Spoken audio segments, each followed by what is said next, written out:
This birria recipe is kind of a marriage of everywhere that I come from. My mom was born in Tijuana. We were doing baos at the restaurant, and the birria bao just was a natural progression. That juicy meat gets all absorbed into the bao buns, and it's delicious. Who needs a boyfriend when you have birria bao?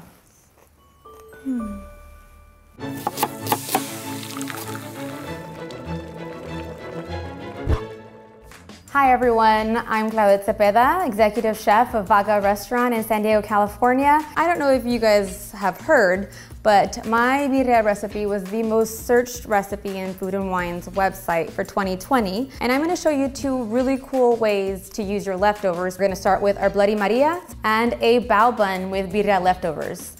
And remember to click on the link below to make sure that you're subscribed to all the other recipes that I'll be preparing. We have our Baja Caesar coming and our cinnamon sugar bordered churros that I'll also be preparing for you guys with a little bit of cajeta.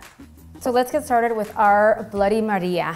So this Bloody Maria recipe came to me by chance. It was really, I had a lot of consomé or broth left over, and what better way to use my leftover broth than to make a little cocktail. But we're gonna do 4 ounces of your caldo. We're gonna do 1/2 ounce of orange juice.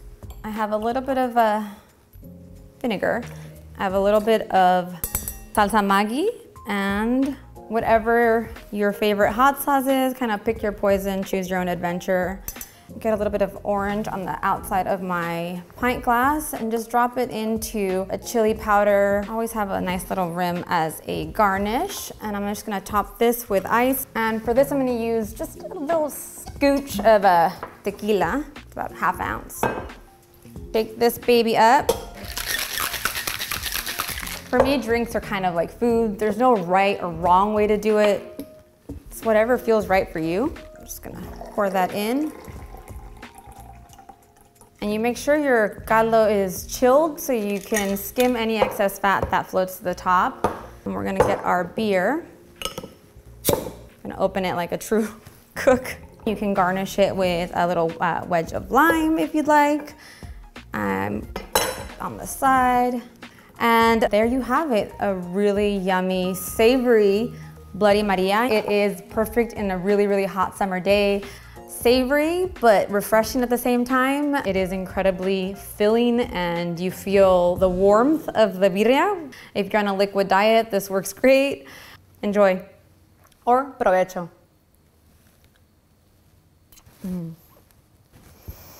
Yeah, I can fucks with this.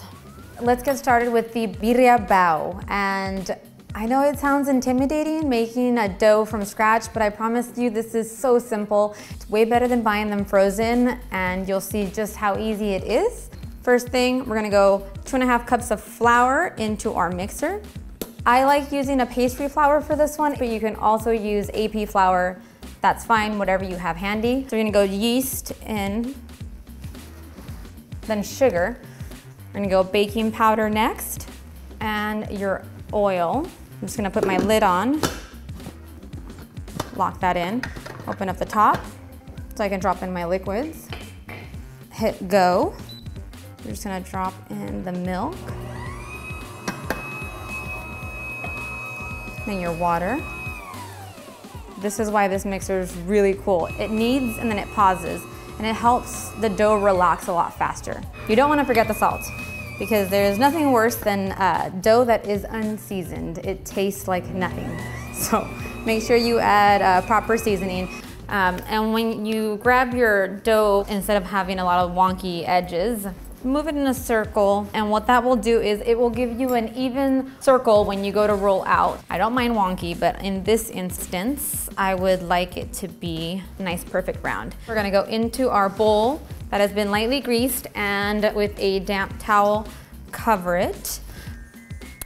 All right, so our dough has been resting about 30 minutes. I'm going to just turn it over a clean surface, and it is the most supple dough. It is exactly what you want it to be. This is why baos are so delicious and so soft. I'm just gonna pat down to get a even circle.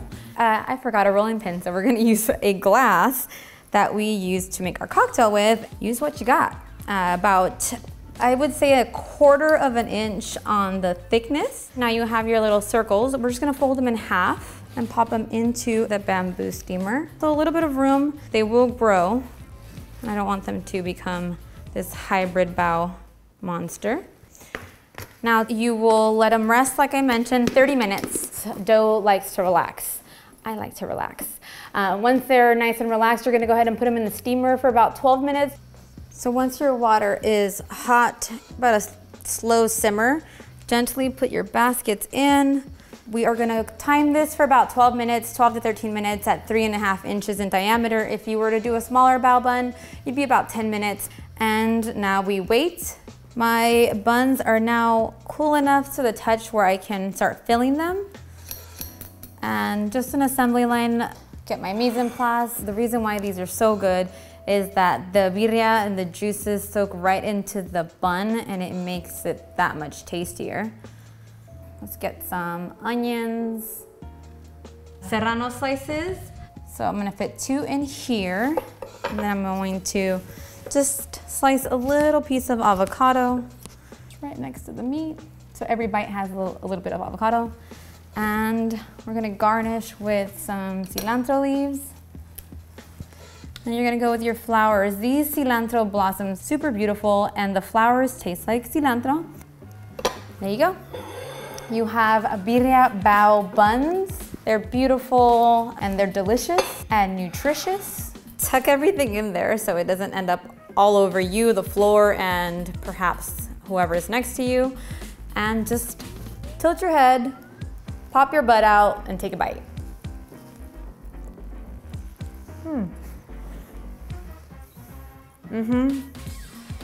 So there you have it. You have amazing birria baos. You have your Bloody Maria or your Birria Maria, whatever you want to call it.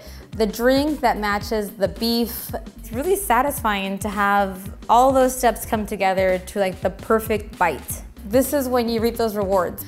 I hope you guys all love these. I hope you try these. Make sure you tag me, subscribe to see the other videos that I have coming for you.